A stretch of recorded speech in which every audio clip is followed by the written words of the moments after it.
So if you've been involved with the stock market for a while, then you know that it takes not only a good understanding of the markets, but of human emotion as well. However, that's kind of easier said than done, especially when you think about things like work, school, family, and all the other responsibilities we have. Finding consistent candidates to trade can be extremely challenging. So in this video, I'm going to break down some of the tips and strategies to help you find the next big move, no matter what season of life you're in. Coming right up.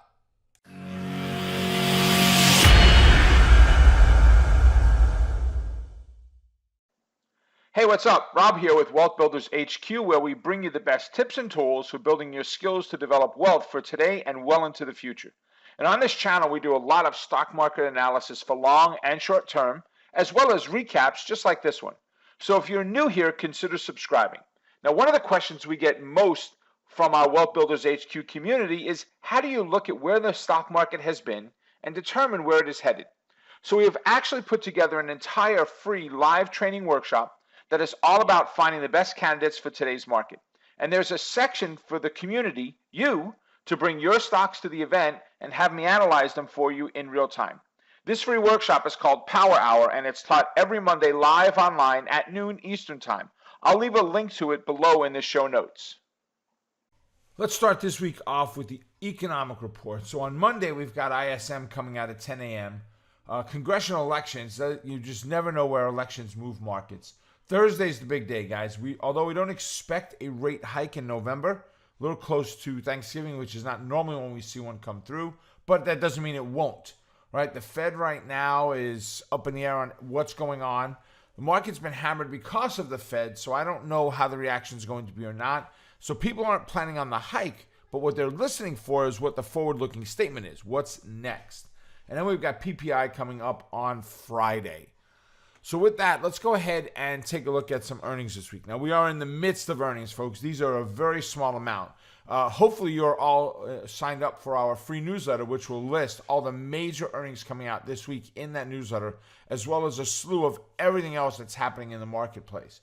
So you've got a couple of different ones all the way through Monday through Friday. You've got some great potentials in here for potential trades. All right, with that, let's go take a look at the S&P 500.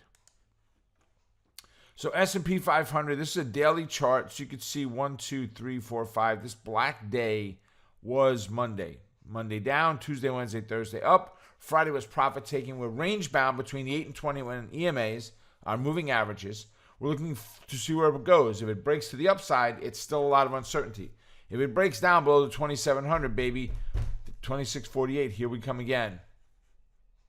So let's go look at our individual stocks. Let's put these to a weekly chart. And you can see that Biogen was up about $12 this week. So nice little climb for it on the recovery from last week. Booking had a $104 climb as well. Now, their earnings are coming out on Monday, so that could change drastically. Here we had CMG, Chipotle Mexican Grill, had a $38 gain. Costco had a $12 gain. And Goldman Sachs had a $17 and almost $half gain for the last week.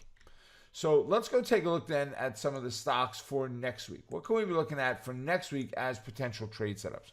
So Apple announced their earnings on Friday, Thursday night. Friday was the reaction. Not good, down 14 3/4 points. It looks like the next downside is 204 and then 200 from there. So keep your eye on that. Amgen, they got hammered, folks. I love the pattern. I absolutely love that it tagged the 21 and failed. Look for that 185 and 181 level as our next targets. Avago, same type of thing. Pushed up wonderful on Thursday and a big fail on Friday. Back below the 8. 215 and 206 are the downside targets. Googly, if this puppy fails, baby, we're looking at about 1036 as the downside target. And then PANW, once again, a really nice looking potential with failure there, which would take us down to about 176.5 or so for the next possible stop. I hope this update was helpful, and I would love to hear your feedback in the comments below. And actually, if you want more insights like this, you could just go over to wealthbuildershq.com. I'll post a link to it below. Now, the question of the day is, what stocks are you going to be looking at for next week? Go ahead and let me know in the comments section below. So thank you for checking out this video. Subscribe and ring the bell if you haven't done so yet. And until next time, Wealth Builders HQ is bringing you the best tips and tools for building sustainable wealth in the stock market. Keep crushing it, and we'll talk soon. Take care, folks.